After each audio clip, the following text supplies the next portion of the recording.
आजकल financial independency की बहुत बातें होती हैं कि हमने रिटायर्ड होना है, फॉर एग्जांपल 35 की एज में जाके, 40 की एज में जाके, 45 की एज में जाके। इसका क्या मतलब है?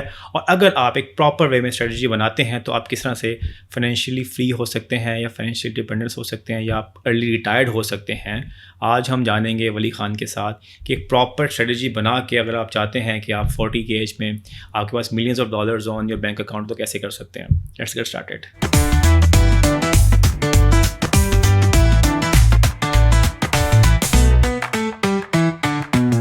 आफ्टर 37, 38 या इवन 45 तक आप फाइनेंशियल इंडिपेंडेंसी कैसे कर सकते हैं, कैसे हो सकते हैं? क्योंकि आपको बेसिकली मतलब एक क्या प्लान होना चाहिए और किस टाइम तक आप देख सकते हैं कि यार ये फाइनेंशियल इंडिपेंडेंसी आनी चाहिए, या फिर कुछ लोग इसको मिसकंसेप्शंस के तौर पे भी यूज़ करते हैं कि फाइनेंशियल इंडिपेंडेंसी है क्या उनके लिए। देखिए, फाइनेंशियल इंडिपेंडेंस फायर एक मूवमेंट है, फाइनेंशियल इंडिपेंडेंस रिटायर अर्ली। तो ये यूएस की या वेस्ट की एक पैदावार है। लेकिन उसको हम गलत तरीके से लेते हैं और हमें पता ही नहीं कि वो है क्या और वो किस तरह की बात कर रहे हैं। वो लोग जो बात कर रहे हैं ना, हम में से ज़्यादातर लोग उसको इम्प्लीमेंट नहीं कर सकते। राइट, कर ही नहीं सकते, क्योंकि वो फायर का मतलब क्या है? फायर का मतलब ये है कि आप पहले तो अपने इनकम को देखें, फिर अपने एक्सपेंसेस को देखें। अगर आपके एक्सपेंसेस महीने के, फर्स्ट करें मैं दिरहम में बात करूँ, फर्स्ट करें महीने में आपके 10,000 दिरहम के एक्सपेंसेस हैं, साल के एक्सपेंस बन जाते हैं 1,20,000 दिरहम। 120,000 दिरहम्स को आप 25 से मल्टीप्लाई करें। ओके, वो जब पैसे आपके पास हो जाएगा, जब इतनी बड़ी अमाउंट आ जाएगी, उसके बाद आप फायर कर सकते हैं। सही है। फायर कैसे करेंगे आप? उसके अंदर आप उन पैसों को इंडेक्स फंड में डालेंगे और वो पैसे आपको रिटर्न देंगे, जो कि ऑन एवरेज 8 to 10% रिटर्न देते हैं। किसी साल आपको नेगेटिव में मिलेगा, किसी साल पॉजिटिव में मिलेगा। आइडिया ये है कि इन पैसों को आप 4% से विड्रॉ करेंगे। तो अगर आपने फर्स्ट करें, मैं कहता हूँ 3 मिलियन दिरहम आपके पास हो गए, 3 मिलियन दिरहम को आप 4% से विड्रॉ करना शुरू करेंगे, तो 1,20,000 दिरहम बन रहे हैं आपके। सही है। साल के। तो 1,20,000 दिरहम आप इजीली विड्रॉ कर सकते हैं, एंड कीपिंग योर कॉर्पस जो कि मौजूद है वो इंटैक्ट रहेगा। क्यों? क्योंकि वो ग्रो हो रहा है 8-10% से, आप उसमें से सिर्फ 4% निकाल रहे हैं, तो वो अपनी जगह पर चलता रहेगा। तो अगले 20 साल तक भी जो है वो अपनी जगह पे रहेगा। अनलेस एंड अनटिल कोई मेजर स्टॉक मार्केट के अंदर स्लंप आ जाए, तो भी 10 साल का हो जाएगा, 15 साल का हो जाएगा। लेकिन उस टाइम पर क्योंकि आपका डाइवर्सिफाइड पोर्टफोलियो होगा, जिसमें आपके फिक्स इनकम भी होगी और स्टॉक मार्केट का पोर्टफोलियो भी होगा, तो ये इस पर एक अलग डिबेट है। लेकिन मैं आपको सिर्फ आइडिया दे रहा हूँ कि 4% से विड्रॉ करना है, तो ये इतनी बड़ी अमाउंट है। यानी कि आपके पास, और पाकिस्तान के अंदर थोड़ा सा डिफरेंट होता है, क्योंकि पाकिस्तान में इन्फ्लेशन है, रुपी डिप्रिसिएशन है, तो वो डिफरेंट है यहाँ पर इस तरह से। लेकिन आपने इसके अंदर वो भी फैक्टर इन करना है। अगर आप जॉब कर रहे हैं तो आपको आपकी कंपनी के थ्रू मेडिकल इंश्योरेंस मिली होगी या और भी बेनिफिट्स मिले होंगे, तो वो भी आपको अपनी कॉस्ट में लेकर आना होगा, जो आपको अपनी एक्सपेंसेस हैं उसमें लेके आना होगा, तब जाके आपका वो फायर नंबर बनेगा। तो फायर इतने आराम से नहीं हो सकता। सबसे पहली बात फाइनेंशियल इंडिपेंडेंस उस सेंस में। अच्छा, फिर वो लोग क्या करते हैं?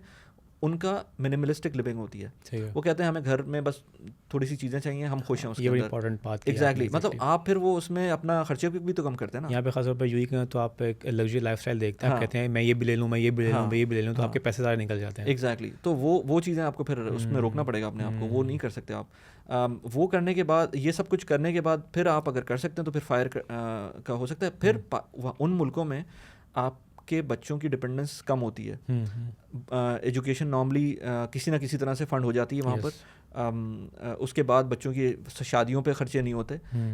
यहाँ पर तो पाकिस्तान की और या इंडिया के जो हमारे बैकग्राउंड हैं उसमें ये होता है कि बच्चों को मतलब 40 साल का भी बेटा हो गया है तब भी वो घर में ही रह रहा है और पूरी तरह से डिपेंडेंट है वो आपके अपने अम्मा अब्बा के ऊपर। तो वो चीज़ें तो फाइनेंशियल इंडिपेंडेंस कभी नहीं आ सकती। फिर आपको अपने बच्चों को भी इनेबल करना है ताकि वो भी उस लेवल पे सोच सकें कि वो भी पैसे कमा सकें। तो अच्छा, फाइनेंशियल इंडिपेंडेंस उस तरह से आपने समझ लिया कि ये पैसों में किस तरह से होगी। मेरे हिसाब से फाइनेंशियल इंडिपेंडेंस का मतलब ये है कि आप अपनी जो डे जॉब है, अगर आपको आज आपके कोई बोले कि यार आपको $5 मिलियन मिल जाते हैं, तो आप भी वो जॉब करेंगे जिसमें आप जा रहे हैं, आप खुशी खुशी जाएंगे। तो ये आपका अगर जवाब है येस में, फिर ठीक है। बहुत सारे डॉक्टर्स होते हैं उनको मज़ा आता है अपने काम में। दे विल, उनका पैशन है, वो कर रहे हैं वो काम। इवन उनके पास $5 मिलियन भी आ जाएंगे, $10 मिलियन भी आ जाएंगे, वो करते रहेंगे वो काम। That is fine. बट किसी से पूछे कि यार तुम जॉब पे इसलिए जा रहे हो कि तुम्हें सिर्फ पैसे चाहिए ना, महीने के पैसे चाहिए, तो तुम करते रहोगे? तो वो कहेगा नहीं। तो फिर उस पॉइंट पर आपको ये देखना है कि अब मुझे क्या करना है। तो मेरे ख्याल से आपको जो काम पसंद है वो आप कर रहे हो और उसमें पैसे भी बना रहे हो, और उसके अलावा आपके पास इन्वेस्टमेंट से भी पैसे कुछ आ रहे हो और काम आप कर रहे होंगे, उस जो काम आप कर रहे हैं वो पसंद है आपको, तो वो आप इंडिपेंडेंट है, फाइनेंशियली इंडिपेंडेंट, क्योंकि आप जो काम कर रहे हैं उसमें आपको मज़ा आ रहा है और फिर उससे पैसे भी बन रहे हैं और उसके अलावा भी पैसे आपके पास आ रहे हैं। इसका मतलब ये नहीं है कि आपके पास बहुत बड़े कोई अमाउंट हो जिसके थ्रू आपका कोई इन्वेस्टमेंट पोर्टफोलियो और उससे पैसे आ रहे हो और आप घर में से बैठे हों, क्योंकि आप जब घर में बैठे होंगे फ्री होंगे तो बीमारियाँ लग जाएंगी आपको। मैंने देखा है कि जब तक मैं बिज़ी होता हूँ ना तब तक मैं ना टाइम ज़ाया कर रहा होता हूँ अपना और ना अनहेल्दी फूड ले रहा होता हूँ। जैसे ही आपके पास टाइम एक्स्ट्रा आता है ना तो आप जो है ना अनहेल्दी चीज़ों की तरफ जाना शुरू कर देते हैं। तो अगर आपका टाइम सही जगह पर अलॉटेड होगा, स्लॉटेड होगा, तो फिर आप सही काम कर रहे होंगे। तो फाइनेंशियल इंडिपेंडेंस मेरे हिसाब से आपकी किचन इनकम चलती रहनी चाहिए और फिर आप कुछ भी कर there is a difference between kitchen income and wealth creation, ठीक है? तो वेल्थ क्रिएशन के सबसे बेस्ट तरीका क्या है?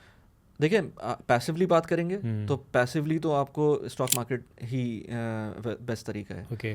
कुछ लोग उसको प्रॉपर्टीज़ में भी के थ्रू भी कर सकते हैं, लेकिन क्योंकि प्रॉपर्टीज़ जो हैं वो एक स्पेसिफिक प्रॉपर्टी लेंगे ना, आप चाहे पाकिस्तान में लेंगे चाहे यूएई में लेंगे, अगर मैं यहाँ की बात करूँ या इंडिया में लेंगे तो एक ज्योग्राफिकल एरिया के अंदर बहुत बड़ी अमाउंट कंसनट्रेटेड हो जाती है, तो वो फिर उसमें रिस्क भी होते हैं। तो ठीक है, वो चीज़ अच्छी है लेकिन उसमें रिस्क इन्वॉल्व है। लेकिन स्टॉक मार्केट के अंदर आप डाइवर्सिफाई कर सकते हैं, आप पूरी दुनिया के अंदर इन्वेस्ट कर सकते हैं।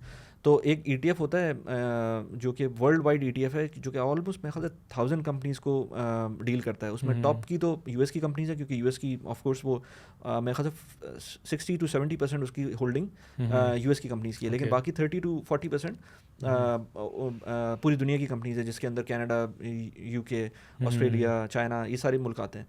तो अगर कोविड जैसी सिचुएशन हो भी जाती है तो वो डेफिनेटली वो ETF नीचे जाएगा, क्योंकि उसका पूरा बास्केट है पूरी दुनिया का। लेकिन ऐसा तो नहीं हो सकता कि आपकी पूरी दुनिया की जो इकोनॉमी वो ख़त्म ही हो जाए।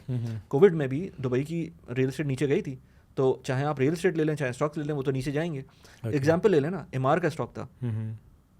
अब बहुत सारे लोग कहते हैं कोविड में यार हमने ये 2 मिलियन की प्रॉपर्टी थी, आज ये 4.5 मिलियन की हो गई, तो डबल से भी ज़्यादा का फ़ायदा हुआ है। मैं कह दूंगा चलो 3 टाइम्स फ़ायदा हो गया होगा ना।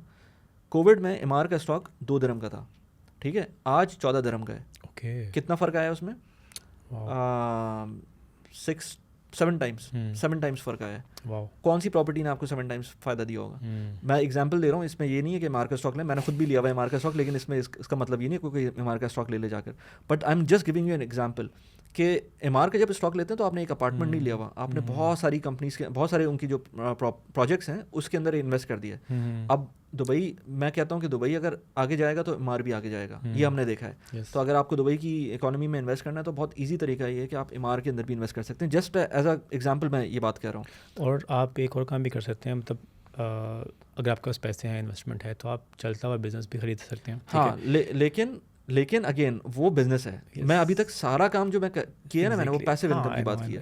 ये कंटेंट क्रिएशन भी एक एक्टिव इनकम है। अगर आप बिजनेस की बात करते हैं तो उससे अच्छी ROI कहीं नहीं हो सकती। लेकिन वो फिर आपको अपने रिस्क को देखना है, क्योंकि आप वो जो एक मशहूर एग्जाम्पल है ना कि 90% of the restaurants fail in the first 5 years। 90% सिर्फ 10% चलेंगे। तो आप कोई भी बिजनेस करते हैं तो वो आपको पता होना चाहिए कि कितना आपको ROI दे सकता है, कितना। तो उसमें प्रोज एंड कॉन्स देखने पड़ते हैं। आप अगेन मेंटरशिप की इंपॉर्टेंस है कि अच्छे मेंटर्स मिलेंगे। बिजनेस के ऊपर भी एक अलग से एक सेशन रखेंगे, हाँ, बिल्कुल, क्योंकि आज तो हमने पर्सनल फाइनेंसिंग की और लोगों के हवाले से बात की है जो साइड हसल करना चाहते हैं, इन्वेस्टमेंट्स करना चाहते हैं, अपने पर्सनल फाइनेंस मेंटेन करना चाहते हैं। तो बिजनेस के ऊपर भी एक अलग से पॉडकास्ट करेंगे। बिल्कुल। Thanks for watching. I hope you found this video valuable and inspiring. इसी के साथ I would like to request you guys, please like, share, subscribe, comment करें and press the bell icon, because it motivates us to bring more valuable guests and create quality content for you. फिर मिलते हैं अगली video में। अल्लाह हाफिज़।